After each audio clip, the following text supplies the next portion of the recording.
Hey everyone, we've been on board Royal Caribbean Anthem of the Seas for a few days, and we're here to give you our room review of cabin 11229.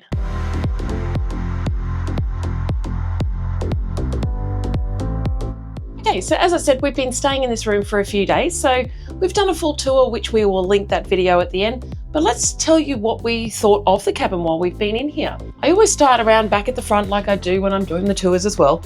Air conditioning was lovely and cool, although I did find I got warm during the night, but that's generally me. Did you get warm during the night, Matt? No, not really. Okay, so it is just a me thing. Yeah. But aircon worked perfectly fine in the room. One problem we did have though is we were missing our sleeping off the adventure tags. Yes, or make up this room or whatever they have. And unfortunately, we actually never met our cabin steward, so we never really got to ask either. No, now we could have. We could have gone and found one. Gone and found him, 100%. But, yeah. Yes.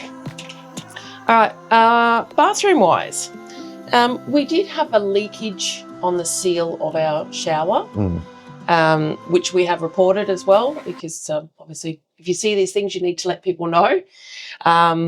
Wasn't like it didn't flood the floor, but it just sort of was seeping around. Yeah, got about a 2 or 3 inch band around the bottom of the shower full of water in the main area. Yeah, so anyway, we've let them know that shower was okay. The temperature was really quite warm. I love the fact that it adjusts, the arm of the shower adjusts. So you got 2 points of adjustment getting here.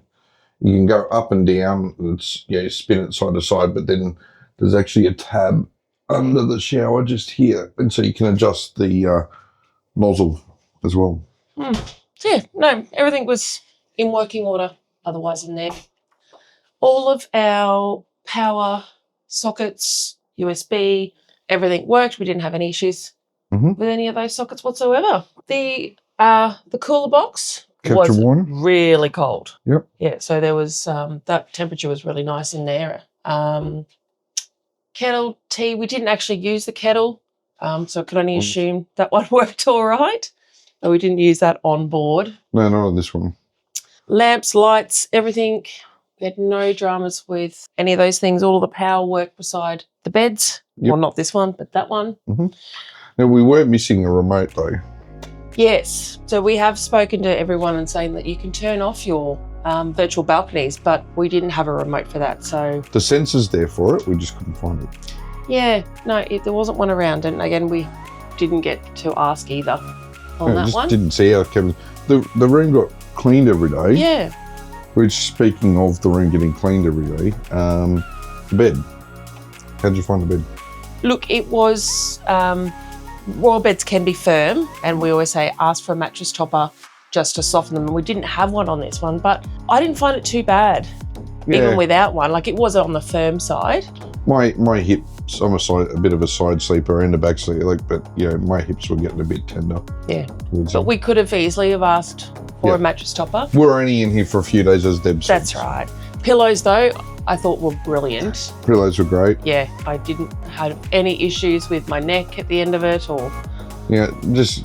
storage again. I've got to compliment the storage that these cabins have. They just have so much. So all that above the bed storage there, all these cupboards, and you've got over near the bathroom another big cupboard over there.